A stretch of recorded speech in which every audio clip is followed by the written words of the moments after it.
বর্তমান রাজনৈতিক প্রেক্ষাপটে যদি আমরা দেখি, নারী কেন্দ্রিক বিষয়গুলো কি বেশি করে রাজনীতিতে সামনে আসছে, বা নারী কেন্দ্রিক নারী ঘটিত বিষয়গুলো কোথাও গিয়ে কি মনে হচ্ছে যে রাজ্যে নারীরা অবহেলিত, আবার কোথাও গিয়ে মনে হচ্ছে যে নারী সম্ভ্রম উপেক্ষিত হচ্ছে?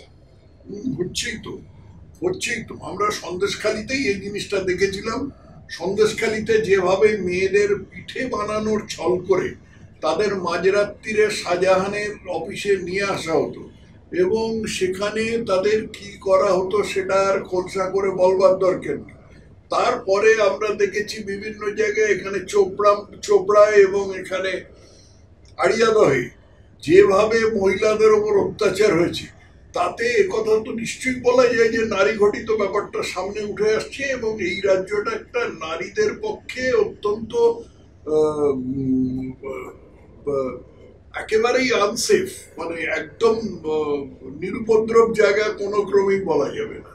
আমরা যদি সন্দেশখালী প্রেক্ষাপটে দেখি, তাহলে আমরা দেখলাম যে লোকসভা ভোটের আগে শেখ শাহজাহানের কীর্তি সামনে আসলো।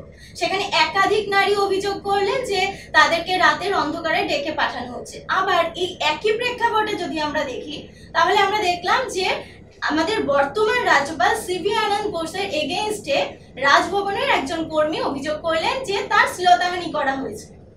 সেই প্রেক্ষাপটে যদি দাঁড়িয়ে আমরা দেখি, আমাদের বর্তমান রাজ্য সরকার সন্দেশখালী ইস্যুকে বলল এটা পূর্ব পরিকল্পিত ঘটনা, এবং রাজ্যপালের ঘটনা যেখানে দুটো ঘটনায় কিন্তু তদন্ত সাপেক্ষ, তারপরেও মানে ধরতে গেলে রাজ্যপালের ঘটনাটাকে আমাদের সরকার কিন্তু প্রায় সত্যি বলে মেনে নিয়েছে।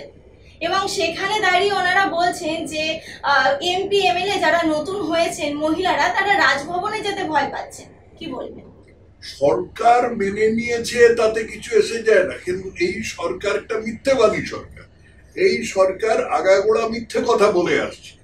যে ঘটনাটা সন্দেশখালিতে হয়েছে সেই ঘটনাটাকে চাপা দেওয়ার জন্য এরা একটা বিজেপির মন্ডল সভাপতি বেশ একটা নিচু স্তরের কার্যকর্তা, এক মন্ডল সভাপতিকে টাকা খাইয়ে অথবা তার গলা নকল করে তাকে দিয়ে বলাবার চেষ্টা করেছে এটা পূর্ব পরিকল্পিত। অপরপক্ষে এই রাজ্যপালের ব্যাপারে যেটা হয়েছে সেটা সম্পূর্ণ বিশ্বাসযোগ্য আদৌ নয়। কারণ এই ধরনের অভ্যেস যাদের থাকে তাদের রেপুটেশন, তাদের সুনাম তাদের আগে দৌড়য়। এই রাজ্যপালকে আমি বহুদিন ধরে চিনি, এরকম ধরনের কোনো সুনাম এর নেই। অতএব যে ঘটনাটা, যে ব্যাপারটা রাজ্যপালের সম্বন্ধে বলা হয়েছে, সে ব্যাপারটা যে সম্পূর্ণ পরিকল্পিত এবং একটা ফন্দির ফল, একটা অত্যন্ত নোংরা ধরনের ফন্দির ফল, সেটা পরিষ্কার বোঝা যাচ্ছে। এছাড়া আর একটা কথা বলতে হবে যে রাজ্যপালের বিরুদ্ধে কোনো এই রকম ধরনের তদন্ত হতেই পারে না। সংবিধানের 361 অনুচ্ছেদ অনুযায়ী রাজ্যপালের বিরুদ্ধে এরকম কোনো তদন্ত হতেই পারে না, একদম বারণ।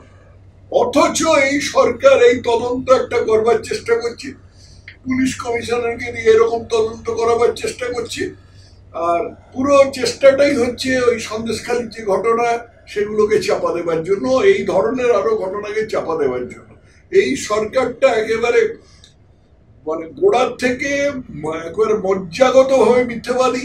তার একটা প্রমাণ আমরা তো কদিন আগে দেখতে পেলাম যে আমাদের মহামান্য মেয়র তিনি বলে দিলেন যারা ইসলামে জন্মায়নি তারা দুর্ভাগা। তার মধ্যে আমাদের মুখ্যমন্ত্রীও আছেন, কারণ তিনিও যতদূর জানি ইসলামে জন্মাননি।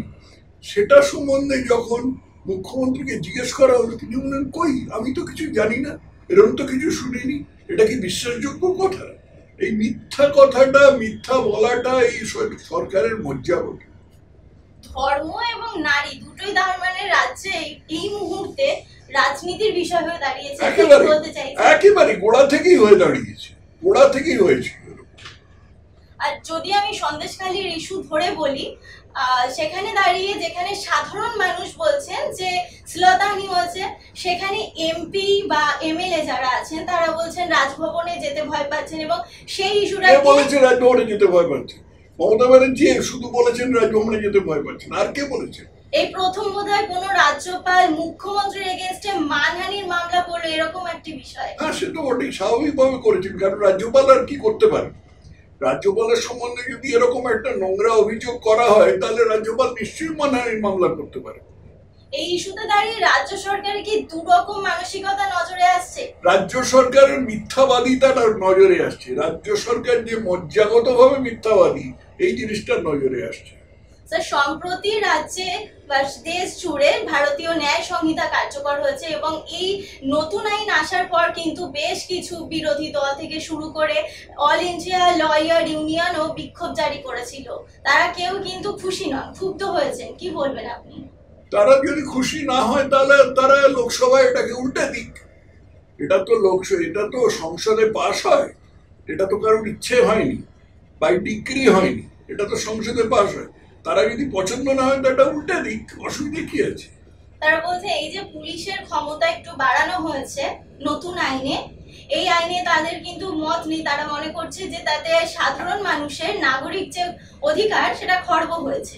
140 কোটি মানুষের মত এক কখনো হতে পারে না, কিন্তু যাতে তার মধ্যে একটা অধিকাংশের মত নিয়ে আইন গঠিত হতে পারে সেই রকম করে আমাদের সংবিধান তৈরি হয়েছে। যদি কারোর কিছু পছন্দ না হয় তাহলে সেটা সংসদে গিয়ে উল্টে দিতে পারে। আমি তো বলছি বারবার, উল্টে দিক না। স্যার, আমাদের শেষ প্রশ্ন, যে সম্প্রতি লোকসভা ভোট এবং এই যে রাজ্যের বিধানসভার উপনির্বাচন হলো, সেখানে দেখা গেল সেই বাংলার মানুষ কিন্তু তৃণমূলকে ভোট দিল। কেন বিজেপি কেন এখনো পর্যন্ত সেভাবে কিছু ফল করতে পারলো না? কি মনে হয় যে কেন্দ্রে মন্ত্রিসভাতে বাঙালি সেভাবে নেই, বাংলার প্রতিনিধিত্ব কম, এটা কি একটা কারণ হতে পারে? কি কারণ হতে পারে বলে? প্রচুর কারণ আছে, এক কথায় বলা যাবে না। এর মধ্যে তো নির্বাচনটা একটা প্রহসন এই পশ্চিমবঙ্গে, সেটা তো সবাই জানে। সেটা সিপিএম এর আমল থেকে হয়ে আসছে। তো তৃণমূল কংগ্রেসের নেতৃত্ব সিপিএম এর মেধাবী ছাত্রী, অতএব উনি যে সিপিএমটাকে অনুসরণ করে আসছেন সেটা একটা বড় কারণ। আর বিজেপিরও নিজেদের ঘর গুছানোর অভাব আছে, সেই সমস্যাটাও আছে।